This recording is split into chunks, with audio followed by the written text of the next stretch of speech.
You guys. I thought I would come on and just kind of share with you some of the things that I got for Christmas from my daughter this year.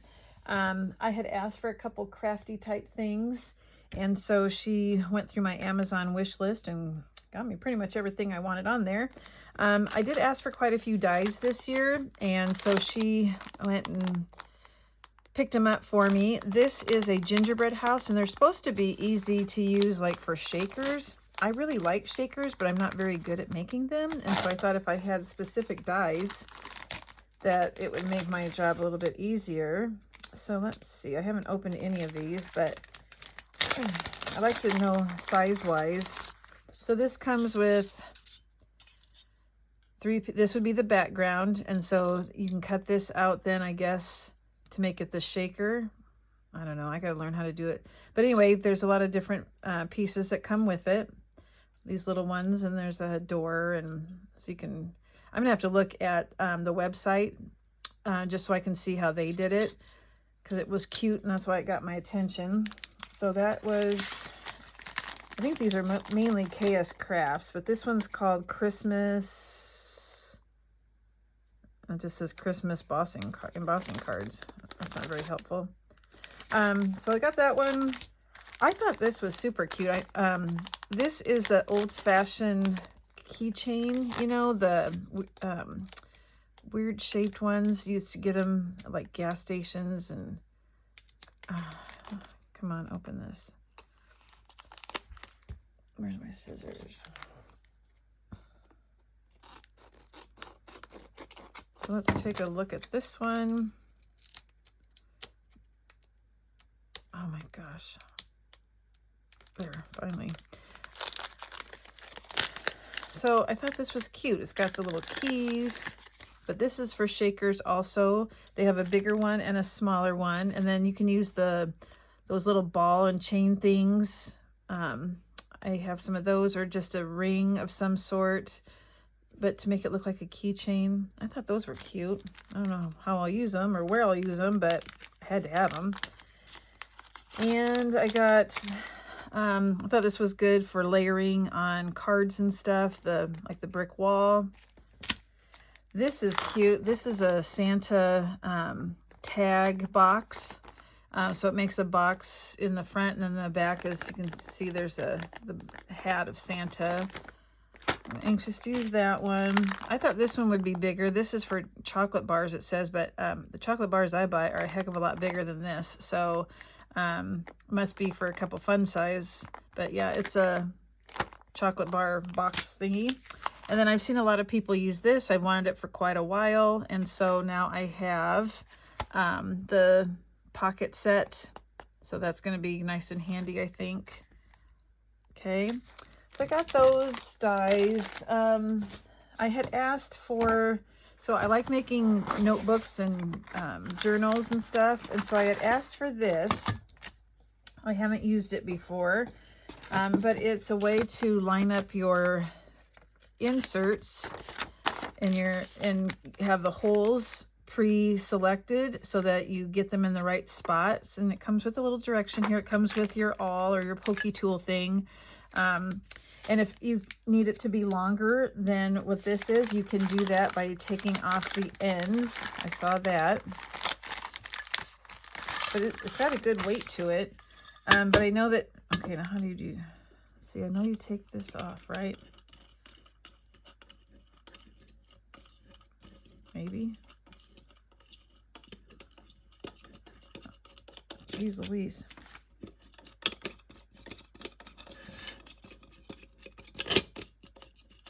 Okay.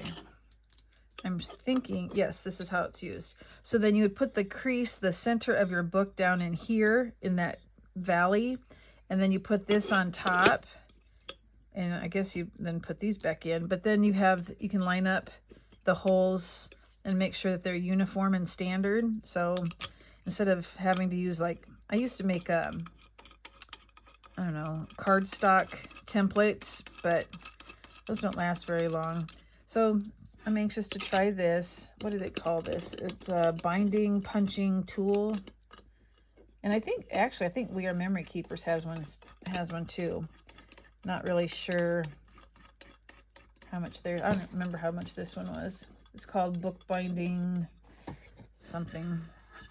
Okay, well, I thought I'd share that. And this next one looks kind of chintzy, but I have so many different cutters, so many different trimmers. It's not even funny. And I'm still looking for the right one. Let me just show you. I'll give you an example. I have this one, which I use for smaller things like cards. Love it. Clean cut, easy to use.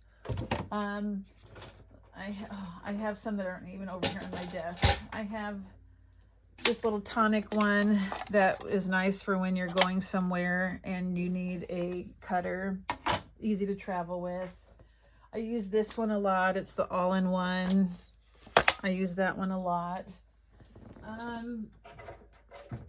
actually have two guillotines. So I have the swing line one, and then I have, I have another one. It's got a wood base, and I like it, but I just, for some reason, they don't line up very good. When I cut it, it's never, I don't know if I'm not holding it down enough, but they don't always come out straight. But I like the clean cut. It's just that I don't know, it comes out a little cattywampus sometimes. But my favorite one, unfortunately, is this one. So this has some tape on here to help me see the measurements a little bit better. This is the Tim Holtz, and it's got the roll, what do you call that again? You know, not the guillotine, the rotary cutter. However, no matter how I try and no matter who I've talked to, they give me advice, but sometimes when I cut with it, I still get a rough edge. It doesn't always cut smooth. Sometimes I can see like the little fibers of the paper, but I love this for everything else. So I want to be able to use it because I get a really straight cut. So I was using a nail file to kind of like get rid of the rough edge. I hate having to do that because it's time consuming. So I just asked for a little hand sander, and it's cheap. I mean, this is real cheap, but this comes with a bunch of pre-cut pieces of sandpaper so that I can just real quick go along the edge of the paper when I cut it. So that's going to be handy. Like I said, I wish I didn't need one. I wish that the cutter wouldn't give me that jagged edge because I like everything else about it. I also have a dolly. I have a lot of cutters and still can't find the best one. So I got those things. I also, let me show you just a second.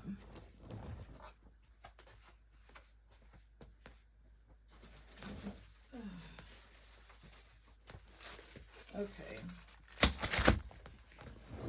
So I always have a problem with storing paper. I don't have a fancy craft room. I'm in the basement of an unfinished basement, but I mean, we put carpet down and all that kind of stuff. And I've got a nice table and cupboards and storage, but I don't have good ideas for how to store my paper. I've tried so many different things. I've got the scrapbooking racks. I've got containers, and I can't find the perfect thing. But anyway, right now I just put my paper in those large Ziploc bags.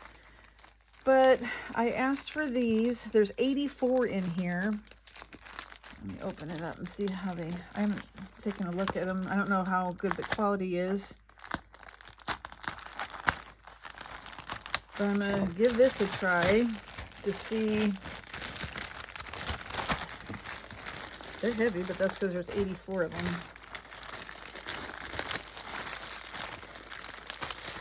Sorry about the noise. Okay. Oh my gosh, now they're in another bag too.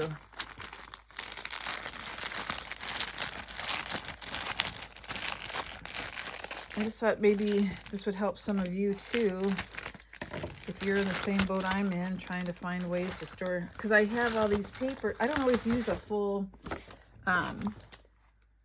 collection. So I have like 4 or 5 sheets left over and some ephemera, and I don't want to get rid of it.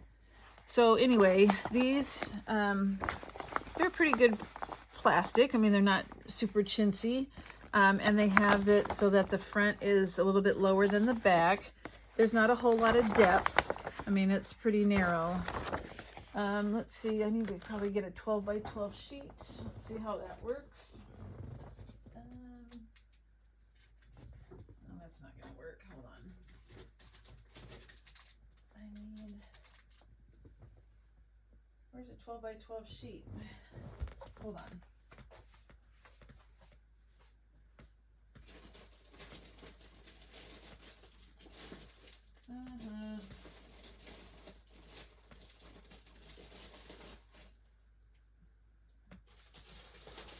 Okay, I'm coming.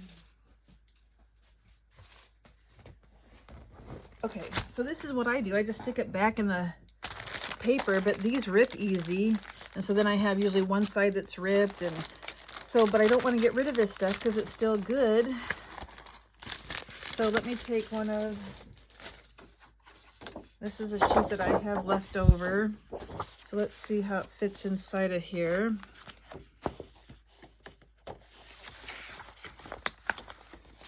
And I didn't cut off the branding strip. So that looks pretty good. Let's see if it stores my, so I have a couple more sheets. I keep larger scraps. Ooh, that's not very large. But I have this glitter paper I used with it. I bought the ephemera. I have the 6x6. So yeah, I can still make something good. Let me try and organize this real quick and see how it fits inside that envelope, because I know it doesn't hold, the depth is not there. Oh, for Pete's sake, I didn't realize I had these many small pieces. All right, so let's put this one in.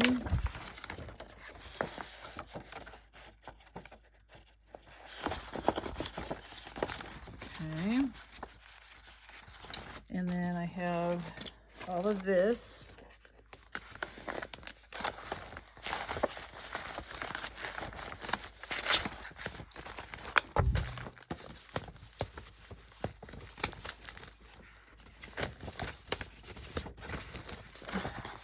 Okay, this was done.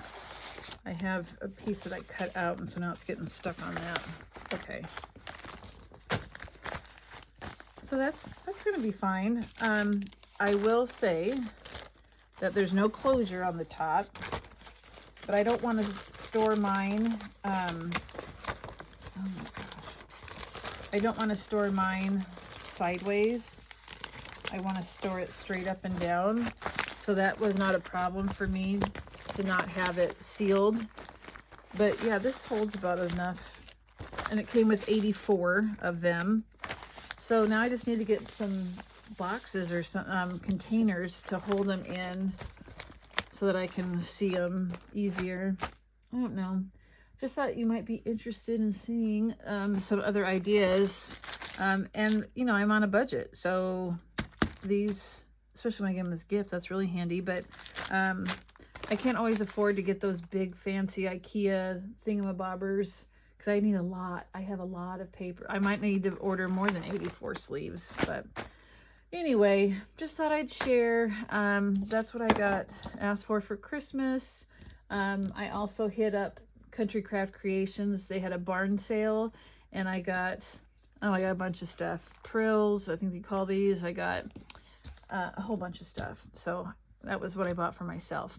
So anyway, this isn't my normal type of video, but I thought I'd share, and I hope all of you had a great Christmas, and I hope that you have some time to craft this year. We are having a New Year's Eve crop on Country Craft Creations, December 31st and January 1st. So if you're not a member of the Facebook page, Scrapbookers of Country Craft Creations, you can still join, but you would join the New Year's Eve crop for Country Craft Creations, and then you'll be able to see all the designers are making things.